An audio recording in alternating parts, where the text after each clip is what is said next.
Welcome to all. मुझे आदरणीय मनमोहनी दीदी के बाद साथ 5 साल पालना लेने का सौभाग्य प्राप्त हुआ। उस समय दीदी के साथ के कुछ अनुभव आपके सामने मैं शेयर करना चाहता हूँ। दीदी का लौकिक नाम गोपी था, इसलिए दीदी को स्वयं को श्री कृष्ण की गोपी समझती थी। शिव बाबा के साथ भी उनका गोपी का संबंध रहा। अव्यक्त बाप दादा भी दीदी से विशेष अलग से बात करते थे। दीदी के साथ जो चर्चा हुई थी वह भी मैं आपके सामने प्रस्तुत कर रहा हूँ। दीदी को कुछ हमने प्रश्न पूछा। पहला प्रश्न मैंने दीदी से किया, सतयुग में यमुना के कंठे पर कौन रहेगा। दीदी से हमने पूछा कि दीदी सतयुग में यमुना के कंठे पर कौन रहेगा। दीदी ने उसका उत्तर दिया और दीदी कहती थी, जो पुरानी दुनिया से दिल हटा चुके हो, जो पुरानी दुनिया से दिल हटा चुके और जिनका बाबा से ही निरंतर बाबा ही निरंतर साथी है। ये पहला प्रश्न हमने दीदी से पूछा था। एक और प्रश्न पूछा था जिसका दीदी ने जवाब दिया। दूसरा प्रश्न मैंने दीदी से पूछा था, श्री कृष्ण के साथ कौन पढ़ाई करेगा। तो दीदी ने उसका जवाब दिया। दीदी कहती थी, जिनका संगम युग में पढ़ने और पढ़ाने का विशेष पार्ट है, वही सतयुग में श्री कृष्ण के साथ पढ़ाई करेंगे। ये सब जवाब दीदी ने दिया। अब आपके सामने इसी का वीडियो प्रस्तुत करेंगे, आप ध्यान से देखिए।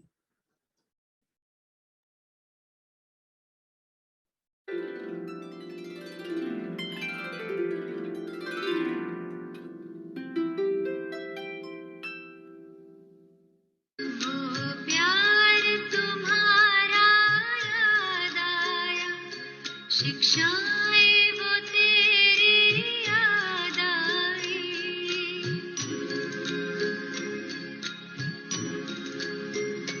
वो प्यार तुम्हारा याद आया। शिक्षाएं वो तेरी याद आई, साकार के दिन जब।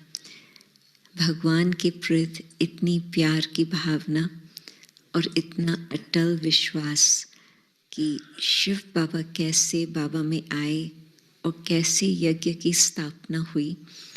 वो दीदी की कहानी सुन रहे थे तो दीदी का ही परिवार था जिसने पहले एंटी पार्टी को शुरू किया। और आप सोचो, आज भी यदि एक ही परिवार से एक भाई की वाइफ और 2 बेटियां और दूसरे भाई की वाइफ और 2 बेटियां, 6 व्यक्ति एक ही कुल से निकले तो कोई भी देश में वो हेडलाइन न्यूज़ बन ही जाता। तो उन दिनों में ये तो बहुत ही अचानक एक आश्चर्य की बात चल रही थी। परंतु दीदी बता रही थी कैसे बाबा का प्यार जो था, भगवान की प्राप्ति का जो अनुभव था, उस मस्ती में कोई भी और बात नहीं सोच सकते थे। बस बाबा का ही बनना है, बाबा का ही बन के रहना है, बाबा जो कहे वही आज्ञा माननी है। और बिल्कुल टचिंग से दीदी का नाम पहले था गोपी, फिर तो बाद में उसका नाम मनमोहिनी रखा। जब सारे अव्यक्त नाम की लिस्ट निकली तो वास्तव में फर्स्ट गोपी, कृष्ण की गोपी कहो, उसका यादगार हम तो कहेंगे भगवान की गोपी। कृष्ण का तो नाम उन्होंने मिक्स कर लिया है। परंतु वो गोपी कैसे मस्तानी होती है, कैसे भगवान के प्यार में और कोई सुध बुध नहीं रहती है, उसकी जीवन कहानी से यही बात बिल्कुल सामने आती थी। और जो हम एक मंत्र कहते हैं, एक बल एक भरोसा, बिल्कुल दीदी के लिए कोई और नक्शा था ही नहीं। बाबा ही संसार, जो बाबा कहे, जैसे बाबा कहे, जो बाबा की आज्ञा, श्रीमत सिर माथे पर। तो ये भी मुझे संकल्प आता कि जो अष्ट रत्न है, बाबा साकार मूल्य में कई बार कुछ हमें उन्हों के चिन्ह बताते हैं कि जिन्हों के ये चिन्ह होंगे, उन्होंने स्कॉलरशिप ली है, वही फिर अष्ट रत्नों में आ सकते। तो मुझे तो, और बाबा ने कभी, मम्मा बाबा के लिए फिक्स है, परंतु औरों के लिए तो बाबा ने कोई नाम डिक्लेयर नहीं किए हैं, परंतु फिर भी उन्हों के जीवन को देख करके मुझे तो पूरा ही लगता है कि दीदी भी उस अष्ट रत्नों में से एक आत्मा, वो विशेष रत्न है। तो दीदी का जो ये मंत्र था, एक बल एक भरोसा, प्यार तुम्हारा याद आया।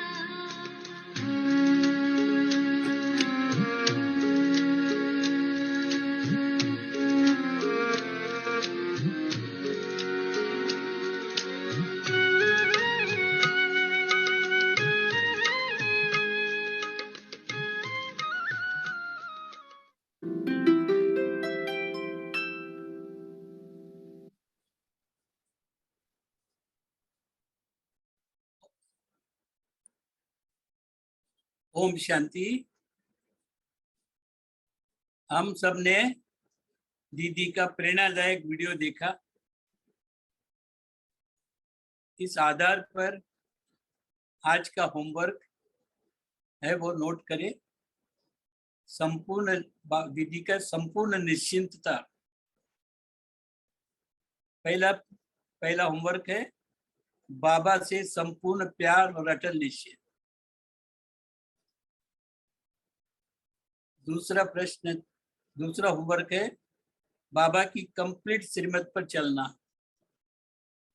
जैसे बाबा कहे वैसे करना। तीसरा होमवर्क है एक बल एक भरोसा, बाबा ही संसार। इन सभी बातों को हमें अपने जीवन में डे टू डे लाइफ में धारण करना है और अपने जीवन को सुंदर बनाना है। अच्छा, ओम शांति।